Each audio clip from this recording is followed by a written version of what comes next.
Oh, that means they do it to us and we do it to Other them. nations charge us tremendously higher tariffs. America-China tariff war continues. तो एक word tariff आजकल बहुत ही चर्चा में है after quarantine and vaccine. आइए समझने की कोशिश करते हैं टेरिफ को और थोड़ा सा टेरिफ के इतिहास के बारे में भी जानने की कोशिश करेंगे और ये जानने की कोशिश करेंगे कि क्यों ट्रम्प गवर्नमेंट टेरिफ लगा रहा है और ग्लोबली इसका क्या इंपैक्ट पड़ेगा बाकी देशों पर। टेरिफ दोस्तों एक टाइप का टैक्स है जो गवर्नमेंट लगाती है उन सब चीज़ों पे जो देश के बाहर से आता है। जैसे कि एक स्मार्टफोन जो इंडिया के बाहर बन रहा है, इंडियन गवर्नमेंट उस पर 15% इम्पोर्ट टैक्स लगाती है जो एक काइंड ऑफ टेरिफ है। क्लोथ पे 20 से 25%, एग्रीकल्चर पे 70% और ऑटोमोबाइल पे दोस्तों लगभग 100% का टेरिफ है।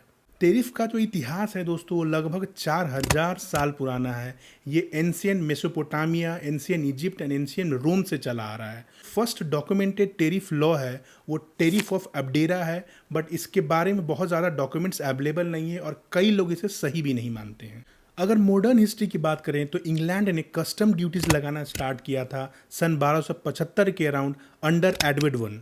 अगर अमेरिका की बात करें दोस्तों तो टैरिफ एक्ट 1789 उनका फर्स्ट डॉक्यूमेंटेड टेरिफ लॉ था जिसका पर्पस था अपने सरकारी खजानों को भरना और अमेरिकन इंडस्ट्रीज को विदेशी व्यापारियों से बचाना। उस समय उन्होंने मोस्टली ब्रिटिश लोगों को टारगेट किया था। इनकम टैक्स से पहले दोस्तों टेरिफ ही एक ऐसा जरिया था जिसके थ्रू गवर्नमेंट लोगों से पैसे वसूलती थी।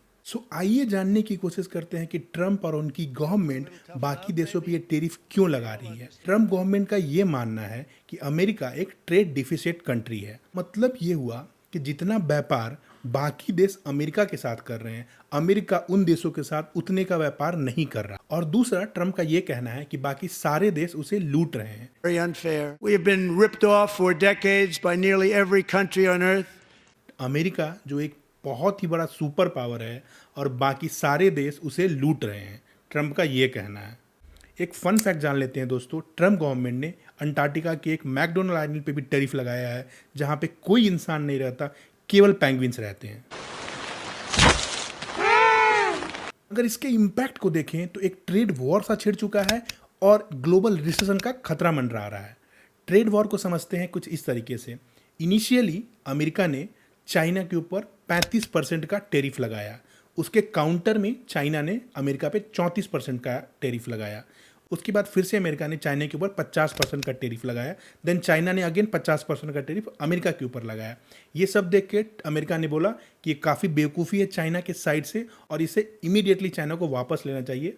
बट चूंकि कोई रिस्पॉन्स नहीं आया चाइनीज़ गवर्नमेंट से तो अमेरिका ने अगेन फिर से 50% का टेरिफ चाइना के ऊपर लगा दिया। तो इन टोटल 135% का टेरिफ चाइना के ऊपर ऑलरेडी लग चुका है अमेरिका के साइड से। दोनों देशों के बीच यही 35-50 चल रहा है। अब समझने वाली बात यह है, इसका जो सबसे बड़ा इंपैक्ट है दोस्तों वो एक बिजनेसमैन पे पड़ रहा है, क्योंकि वो अपने प्रोडक्ट का एक फिक्स प्राइस ही नहीं डिसाइड कर पा रहे, क्योंकि उन्हें पता ही नहीं है कि एक्चुअल में टेरिफ है क्या। 7 अप्रैल 2025 दोस्तों स्टॉक मार्केट के लिए एक बहुत ही बड़ा काला दिन था। Across the world share market उस दिन क्रैश हुआ था। एट प्रेजेंट दोस्तों चाइना को छोड़ के ट्रम्प गवर्नमेंट के साइड से ये जो टेरिफ है वो बाकी सारे देशों पे 90 डेज के पॉज पे है। Did a 90-day pause for the people that didn't retaliate. इन सब का नुकसान दोस्तों सबसे ज्यादा अमेरिकन पब्लिक को होगा, क्योंकि जिन जिन देशों ने इस टेरिफ को अपोज किया वो अमेरिका के उन जगहों पे टारगेट कर रहे हैं जहां से ट्रम्प जीते हैं। अगर दोस्तों आप वीडियो के इस पार्ट तक पहुंच गए हैं तो मैं ऐसा एज्यूम करता हूं कि वीडियो आपको अच्छा लगा है। अगर वीडियो आपको अच्छा लगा तो चैनल को सब्सक्राइब करते जाइए और मिलते हैं हम एक और न्यू वीडियो में विथ न्यू इन्फॉर्मेशन।